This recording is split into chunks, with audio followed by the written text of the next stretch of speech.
আমরা সাধারণত মাছের পাতুরি খাই বা শিমের পাতুরি খাই, কিন্তু মূলো দিয়ে কখনো পাতুরি বানিয়ে খেয়েছেন কি? আজ আমি খুব সহজ পদ্ধতিতে পাতা ছাড়াই কিভাবে পাতুরি বানানো যায় তারই পদ্ধতি দেখাবো।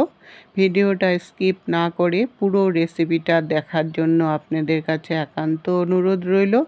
আশা করি রেসিপিটা আপনাদের খুবই কাজে আসবে আর ভালোও লাগবে।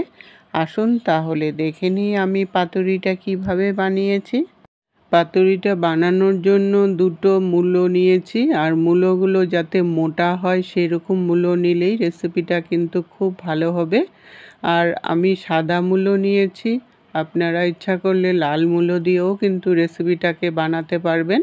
তবে লাল মূলোর থেকে সাদা মূলোটাই খেতে কিন্তু খুব ভালো হয়। লাল মূলোতে একটু ঝ্যাং থাকে, আর সাদা মূলোতে কিন্তু একদম মিষ্টি মিষ্টিও ভাব থাকে, আর কোনো ঝ্যাংও থাকে না। মূলোগুলোকে ভালো করে ধুয়ে নিয়েছি। কাটার আগে ধুয়ে নেবেন, তাহলে আর মূলোর ভিতরে জলও ঢুকে যাবে না, রেসিপিটা তখন ভালো হবে খেতে। খোসা ছাড়িয়ে নিয়ে তারপর গ্রেটারের সাহায্যে গ্রেট করে নেব। গ্রেট করে নিলে মূলোর ভিতরে যে জলটা থাকে জলটাও কিন্তু সুন্দর করে বেরিয়ে যাবে। এখন বাজারে কিন্তু সারা বছরই মূলো পাওয়া যায়। রেসিপিটা বানাতে হলে যখন খুশি তখনই আপনারা খেতে পারবেন। তবে শীতের সিজনের মূলোতে একটা আলাদাই টেস্ট থাকে। মূলোটাকে সব এইভাবে করে গ্রেট করে নিলাম। এই গ্রেট করা মূলোগুলোকে চিপলেও কিন্তু সুন্দর করে জলগুলো বেরিয়ে আসে, তবে এক্সট্রা একটা জল থাকেই মূলোর ভিতরে। তার জন্য বাটির মধ্যে নিয়ে নিলাম।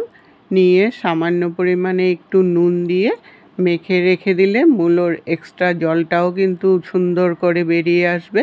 তখন রেসিপিটা খেতেও কিন্তু খুব ভালো হবে। এই মূলোগুলো যত শুকনো শুকনো হবে রেসিপিটা কিন্তু ততটাই ভালো হবে। এই নুনটা মেখে জলটা বের করে দিলে পাতুরিটা খেতে কিন্তু দারুণ লাগে। রেসিপিটা একবার হলেও আপনারা ট্রাই করে দেখতে পারেন। এটা গরম ভাতের সাথে খেতে কিন্তু অসাধারণ লাগে। মাখতে মাখতেই দেখুন কতটা জল বেরিয়ে গেছে। এখন 10 মিনিটের জন্য এটা ঢাকা দিয়ে রেখে দিব, তাহলে যেটুকুন জল বেরোনোর সব বেরিয়ে যাবে। মূলোগুলো রেস্টে থাকতে থাকতে এদিকে আমি একটা জিনিস রেডি করে নিব। ছোট্ট সাইজের এক বাটি মুসুর ডাল আমি 2 ঘন্টা আগে ভিজিয়ে রেখেছিলাম। ডালটা কিন্তু বেশ সুন্দর করে ভিজে গেছে। এখন ডালটা একটু জল দিয়ে মিক্সিতে পেস্ট করে নেব। সঙ্গে 3টা কাঁচা লঙ্কা দিয়ে দিলাম ঝালের জন্য, তাহলে আর আলাদা করে কাঁচা লঙ্কাটাও দিতে হবে না, ঝালটা আর মুখে লাগবে না। আপনারা যদি বেশি ঝাল খান তাহলে চেরা কাঁচা লঙ্কাও কিন্তু দিতে পারেন। পেস্টটা আমার হয়ে গেছে, একটা স্মুথ পেস্ট বানিয়ে নিয়েছি। এই রকম স্মুথ পেস্ট হলে রেসিপিটা খেতে কিন্তু খুব ভালো হবে। এখন আমি মূলোটাকে রেডি করব। মূলোটা রেস্টে থাকাতে মূলোটার থেকে কিন্তু অনেক জল বেরিয়ে গেছে। এই জলগুলো চিপে চিপে বের করে ফেলতে লাগবে। এই জলটা যতটুকুন পারেন চিপে বের করে নিলে রেসিপিটা খেতে কিন্তু খুব ভালো লাগবে। তাই একটু ভালো করে চিপে চিপে মূলোগুলোকে উঠিয়ে নিতে হবে। আমার চ্যানেলে যদি নতুন বন্ধু হয়ে থাকেন, চ্যানেলটাকে সাবস্ক্রাইব করে পাশে থাকা বেল আইকনটাকে ক্লিক করে অল অপশনে ক্লিক করে রাখবেন, তাহলে সবার আগে ছোট্ট ছোট্ট রেসিপির নোটিফিকেশন আপনাদের কাছে পৌঁছে যাবে। রেসিপিটা যদি আপনারা ফেসবুক পেজ থেকে দেখেন তাহলে পেজটাকে ফলো করে নেওয়ার অনুরোধ রইল। সবগুলো মূলো এইভাবে করে চিপে উঠিয়ে নিলাম। দেখুন মূলোগুলো একদম ঝরঝরা হয়ে গেছে, একটুকু কিন্তু জল নেই এটার মধ্যে, একদম শুকনো শুকনো হয়ে গেছে।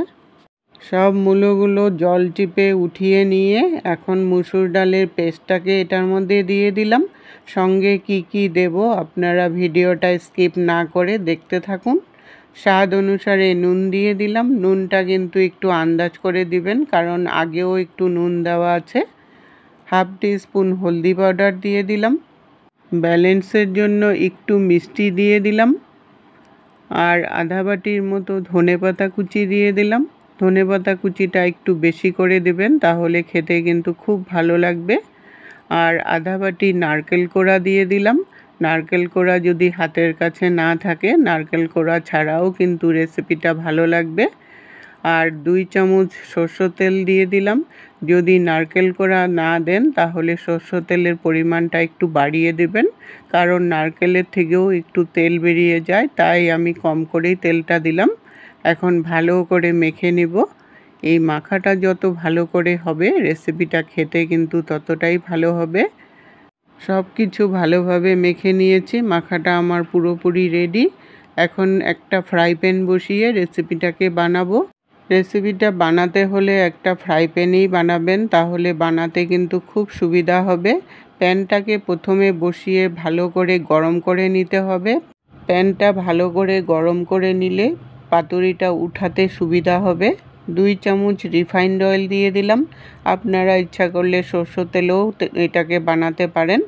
তেলটাকে চারদিকে ছড়িয়ে ভালো করে গরম করে নিতে হবে। তারপর অল্প অল্প করে মূলোর মাখাটাকে দিয়ে একটু ছড়িয়ে দিতে হবে। যত পাতলা করে দিবেন রেসিপিটা তাড়াতাড়িও হবে আর ভালোও হবে।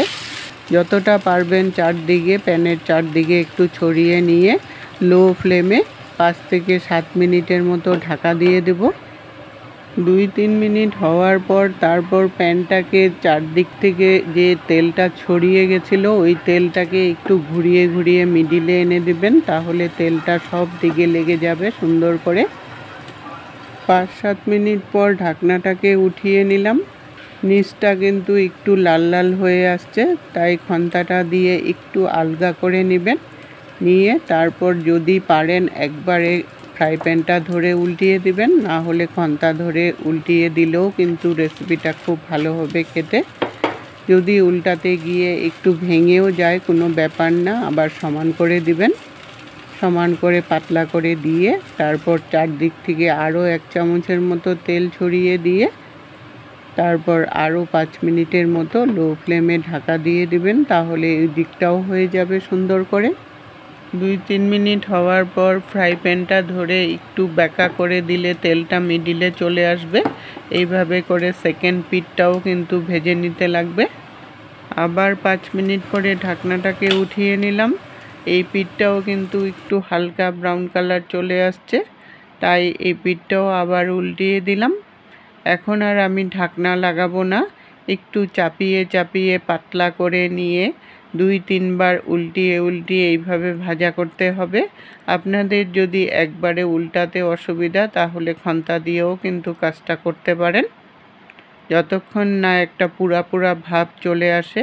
পাতুরি যেহেতু একটু পুরা পুরা ভাব হলেই কিন্তু খেতে ভালো লাগে। হালকা ব্রাউন কালারের থেকেও একটু ভাজাটা বেশি করতে হবে। প্রায় 4-5 বার এইভাবে উল্টিয়ে উল্টিয়ে যখন পুরা পুরা ভাব চলে আসলো আমি পাতুরিটা নামিয়ে নিলাম। এইভাবে করে বাকি পাতুরিগুলোও ভেজে নিতে লাগবে অল্প অল্প করে। সবগুলো পাতুরি ভেজে নামিয়ে নিয়েছি। রেসিপিটা যদি ভালো লেগে থাকে লাইক দিয়ে সবার সাথে শেয়ার করে দিবেন। এটা গরম ভাতের সাথে খেতে কিন্তু অসাধারণ লাগে। আপনারা একবার হলেও ট্রাই করে দেখবেন। এতক্ষণ সঙ্গে থাকার জন্য আপনাদেরকে অসংখ্য ধন্যবাদ বন্ধুরা।